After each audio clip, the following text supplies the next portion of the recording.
Lynn chooses 4 distinct numbers 1 through 9 and arranges them to form the 24 possible 4-digit numbers. These 24 numbers are added together to give the result n. For all possible choices of the 4 distinct digits, what is the largest sum of the distinct prime factors of n? Well, in order to understand this question, I will give you an example. So we have to choose from these 9 numbers, right? So I'm just going to choose 4 numbers at random. I'll choose 3, 6, 8, 9. Now, these 4 numbers, from these, I have to make 24 numbers. Okay, I think I can do that. Let me just do it over here so I have enough space. 3, 6, 8, 9. 3, 6, 9, 8. 3, 8, 6, 9. 3, 8, 9, 6. And then 3, 9, 6, 8, and 3, 9, 8, 6, and so on, right? So I'll just make all 24. So here are the 24. You have 6 that begin with 3, 6 that begin with 6, 6 that begin with 8, and 6 that begin with 9. Now we have to add them all, right? Because these 24 numbers are added together to give the result n. Now when you add them all, that is when I think the understanding of the question comes. And of course, all of you definitely know how to add. I don't need to give you that lesson. So anyway, add them, something happens that is interesting in my opinion, that if you look at this first column, which would be the ones digit, you have 9 of those 6s. Sorry, 6 of those 9s. Then you have 6 also of the 8s. And then you have 6 also of the 3s. And you have 6 also of the 6s. And that, in this particular case, is 156. And then you add the next column, which is this column, right? That column is the tens column. It's the same thing. The only thing is you have to multiply by 10. And then when you add the next column, which is the 100, it would be the exact same thing, but this time you multiply by 100. And the very first column, which is the thousandths column, it would be the same thing.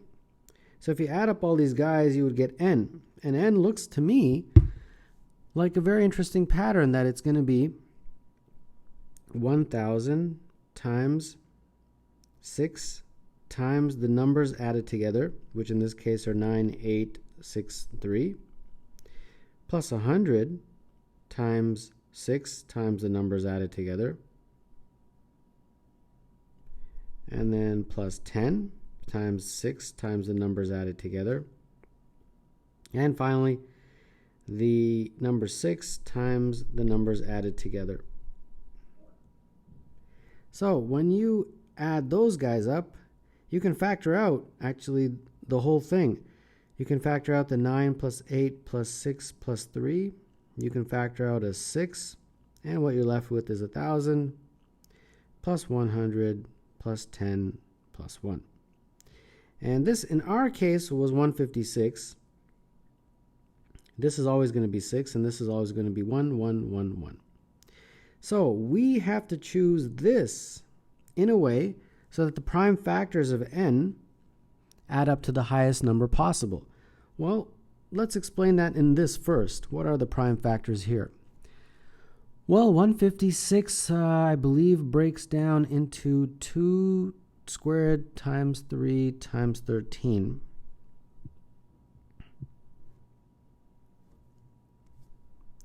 Six is just 2 times 3. And then 1111 is 11 times 101. If you combine these, you get 2 to the power of 3 times 3 to the power of 2 times 13 times 11 times 101. 101 is prime. So now, what is the sum of the prime factors? In this case, it would be 2 plus 3 plus 13 plus 11 plus 101. And that is 130. And that's just an example so that you can understand this question. So I've got to choose these 4 numbers in a way so that this becomes as high as possible. Okay, I think I can do that. So my n is going to be, I'll call those numbers A, B, C, and D. And then it's going to be times 6 times 1, 1, 1, 1. So looks like my prime factors right now with that 6 and that 1, 1, 1, 1 are 2, 3, 11, and 101. And then I've got to choose A, B, C, D in a way so that this number gets high as possible. Well, so far, what is the sum of my prime factors? So far, the sum is 2 plus 3 plus 11 plus 101, right? Just these guys. And that is 112 plus 5, which is 117. Okay, let's go back to our answer choices. They should all be greater than 117, and they are. Okay, so let's see if I can make this as big as possible. So how do I do that? Well, A, B, C, and D are chosen from this list right here. This list, the numbers 1 through 9.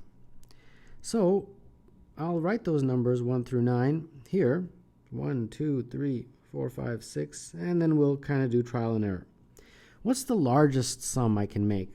Well, if I chose the largest numbers, if I chose 6, 7, 8, and 9, that would be the largest, and that is 30.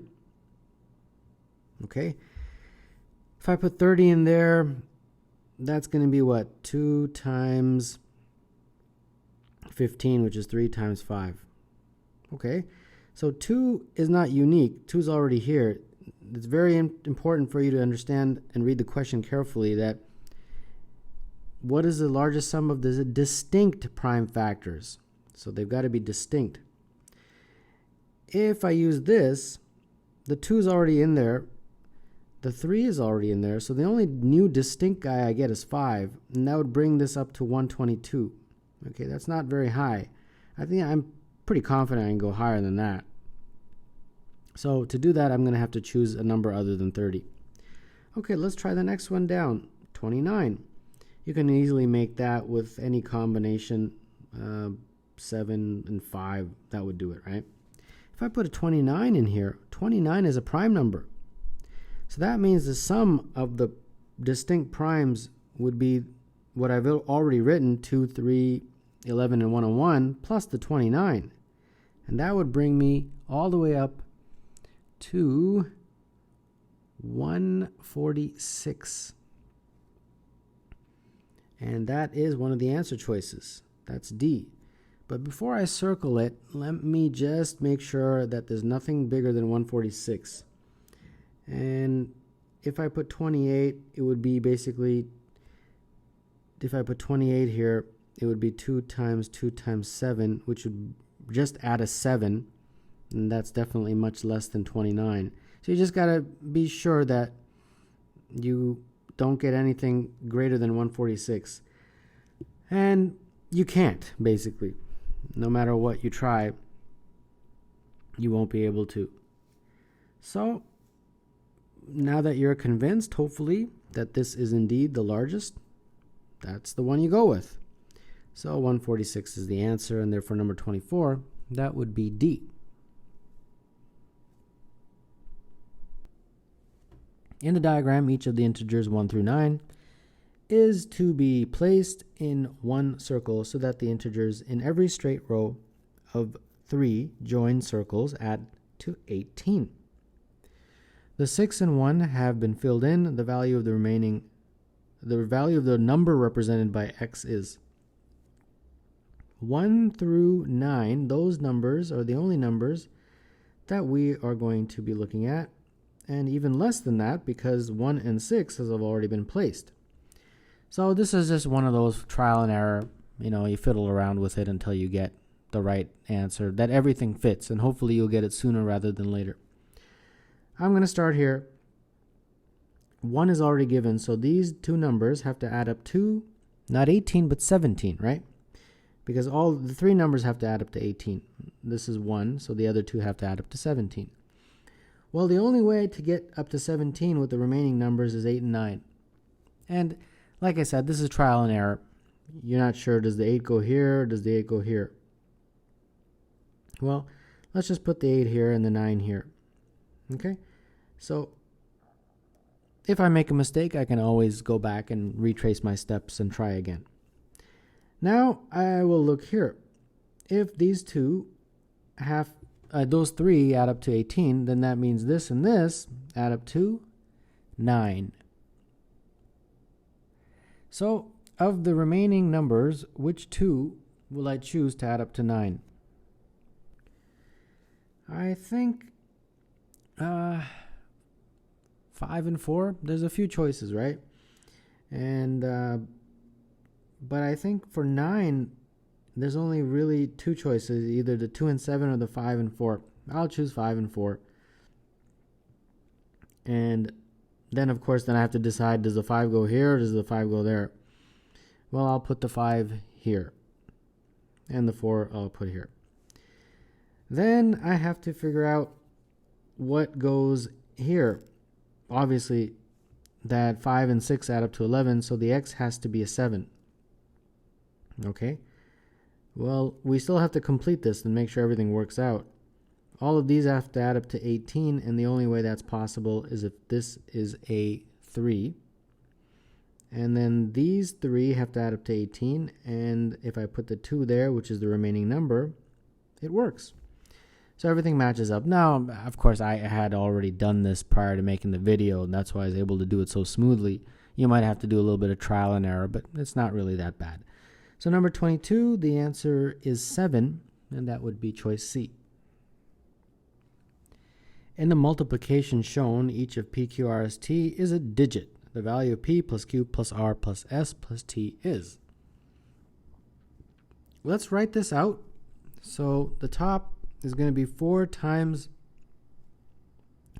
we have 4 plus 10T plus 100S plus 1000R plus 10,000Q and then 100,000P. And there, that is equal to this guy. And we'll expand that. So that's T plus 10S plus 100R plus 1000Q plus 10,000P plus 400,000. Okay, so now let's expand this and put it all on one side. I'll try to do that in one so that it doesn't, so we save steps is what I meant to say. So the 400,000 minus this 16 is going to be 399,984. And then this 40T minus T will be 39T. And then 400S minus 10S is 390S. 4,000R minus 100R is 3,900R. 40,000Q minus 1,000Q is 39,000Q. And then finally, 400,000P minus 10,000P is 390,000P. Okay, so now we got to match all this up. I think P will be 1. That will fit perfectly. If P is 1, that means that's 390, so I've got to figure out this to be 399,984 minus 390, and that is 9984. Okay, so that's got to be 9984. Well, obviously 39,000 is way bigger than that, so that most likely means that the Q is 0. But this 3,900 I can fit into that. How many times at least? 2 times, I think. That's the max it'll go. So R will be 2. So now, only thing that's left is these guys. So I have to subtract from 9984 2 times that 3,900. And when I do, I get left with 2184. So that basically means that these guys have to equal 2184. Okay, so how many of these 390s can I squeeze out of there? I think 5 would be the max, so that would make S equal to 5. So that means that 39T is equal to 2184 minus 5 times 390. So 39T is, what is that? 234. So that means t is 234 divided by 39, which is 6. That works out great. So that means PQRST is 1, 0, 2, 5, and 6, and then that 4, multiply that by 4, and then it's going to give you 4 PQRST.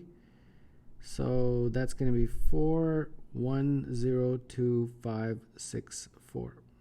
Okay, there you go. I did it. So now I have to add up all these guys. That's not a problem. P plus Q plus R plus T. That is 1 plus 0 plus 2 plus 5 plus 6 plus 4. And that is equal to, oh, sorry. Oh, not the 4. Don't make that mistake. Just those 5. And those 5 equal 14. So number 21, the answer is A. The values of R, S, T, U are 2, 3, 4, and 5, but not necessarily in that order. What is the largest possible value of R times S plus U times R plus T times R? So we have R times S plus U times R plus T times R. Well, factor out an R since that's common to everything, and you're left with this S plus U plus T. And this is what we have to maximize using these 4 numbers. Well, I'll let my R equal 5, and then obviously the remaining numbers go in here. So in any particular order, 3 and 4 like that. And when you do this, you get 5 times 9, and that's 45. And if you rearrange this to give other values for R, you'll notice that the sum will only get smaller. So the largest possible value is 45, and therefore number 22. The answer is B. How many positive integers n with n less than or equal to 100 can be expressed as the sum of 4 or more consecutive positive integers? Let's begin. First and foremost, we have to say or to describe the strategy, and that is just looking at it from the perspective of how many integers. So in the first case, it's going to be 4 because that's where we start. Sum of 4 or more consecutive positive integers. So let's say k represents how many positive integers we have. So I'm going to start with k equal to 4. So that means x plus 1 plus x plus 2 plus x plus 3 is equal to my n. So that means that 4x plus 6 is equal to n. So if I were to make a little table with x and n, and x starts at 1, then n would be 10, x is 2, n would be 14, and so on, right? You will get a whole bunch of values for x and n. So I'll just list the values for n when x is 3, n is 18, and so on. So you will get values of n, these ones 10, 14, 18, but then you'll also get 22, 26, and then it just keeps on going, right? 30. I'm just going to write in not all of them, but just some of them to kind of illustrate somewhat of a pattern.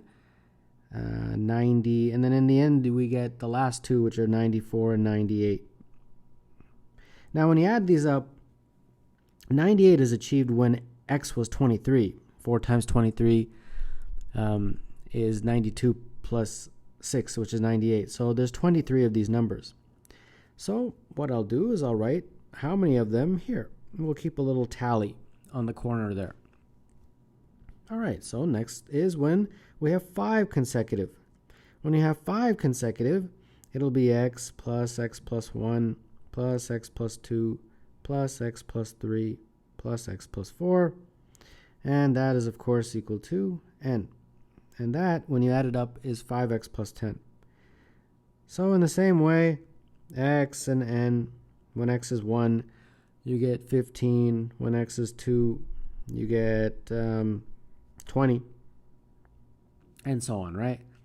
So it would be 25 and 30 and 35, all the way up until 100, actually. But here's what makes this question challenging. There's going to be doubles. The list that I just made here, some of those are already included there. So what you say is, well, is there any kind of a pattern there? And the answer is, of course, it's just going up by 5. So any multiple of 5 that's up here, I'm going to be counting twice, so I've got to eliminate those. First of all, how many do I get here before I even eliminate? Well, to get 100, x has to be 18, right? So there's 18 of these numbers. But 30, 50, 70, and 90 are included in this list as well. So those 4 I have to subtract from that 18. So it actually is going to be 18 minus 4, which is 14, of course. So now I'm going to keep a tally. 23 from here plus this 14 is now up to 37. So I'm keeping a cumulative tally. Okay, so I hope by now you kind of understand how this is going to go. It's the same thing over and over again. So 6, I'm just going to write these numbers. You don't need me to write out x plus 1, x plus 2. You understand by now. So this sum is 6x plus 15, and that is equal to n. So in a very similar way, you write x and n, and you make your list. So when it's 1, it's 21. When it's 2, it's 27, and so on. So you get all the way up as close to 100 as possible. It could include 100 also. When x is, what? Does it equal 99? Well, that's 14. When x is 14, you get a number of 99. So obviously there's going to be 14 numbers there. But as always, we have to see, did we count any doubles or triples or whatever? And the answer in this case is yes. There's going to be numbers in here that we've already counted, and those are 45 and 75. Those will have appeared up here because those are multiples of 5. So from this 14, I actually have to subtract 2. So 14 minus 2, which is of course 12. So that 12 I have to add to this 37. So my cumulative total is now 37 plus 12, which is 49. All right, let's keep going. Now we get into 7 consecutive numbers, and that sum is 7x plus 21 is equal to n. In a very similar way, you make your list. 1, when it's 1, it would be 28. When it's 2, it would be 35, I should say, and then so on. So we get all the way up this time to 98, and that happens when x is 11. So obviously there's 11 numbers here. But again, as before, are there any doubles? And the answer is yes, there are. First, let me write out some of those guys. I'm just going to write out the ones that are doubles. 42, 63, 70.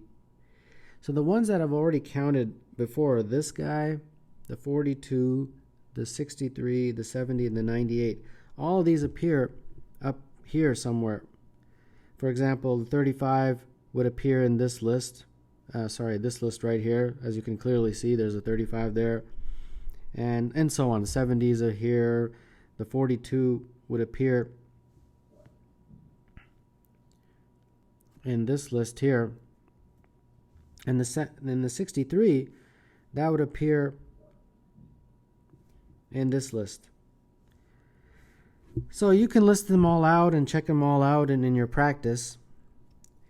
So from the 11, I've got to subtract 5 actually this time. So 11 minus 5, so there's only 6 unique ones. So I've got to add 6 to that. So that gives me 55 as my cumulative total. Okay, I'm getting pretty close to the answer choices, but I haven't approached them yet. And that's the time-consuming aspect of this question here.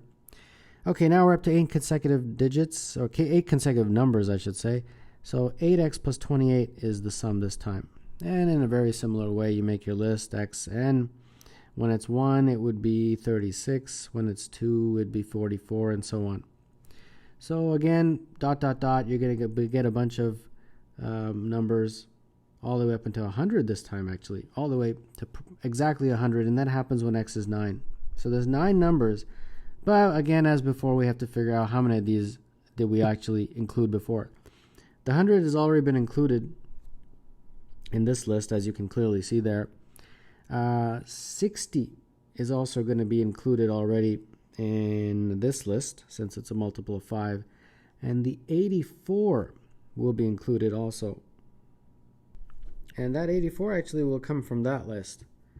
So from these 9, we have to subtract 3.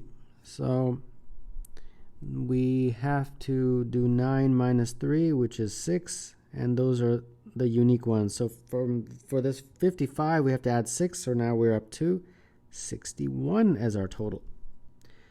Okay, we are getting close. Now, 9. That sum is now 9x plus 36. And then with 9, when you make your list, x and 1, we get, when x is 1, it's 45. And then so on, right? A whole bunch of numbers here. And all the way goes up to 7. When x is 7, it becomes 99.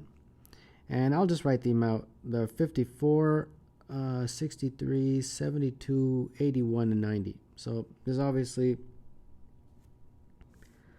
7 of these. And interestingly, of these, the only one that is a unique one is 72. All the other ones have already been counted before. So this one only gives one unique. So we add 1 to our tally, which was 61. And now we're up to 62. Okay. For 10 consecutive digits, we get 10x plus 45. And when you make your list, x and n, you get 55, and you get 65, 75, 85, and 95. And none of these are unique. None of these 5 are unique, so you get 0. So our tally is still 62. Now we get up to 11, and for 11, the number is 11x plus 55, which is equal to n. And when you make our list here, we get 66, 77, 88, and 99 for x 1, 2, 3, 4. And of these, the only unique one is 88. All the others have appeared before. So now we have one unique one. We add it to the 62, and we get to 63. And the good news is, for the other ones, that's it. You won't get any more unique ones. And you can try those on your own when the number of consecutive numbers is 12 and 13.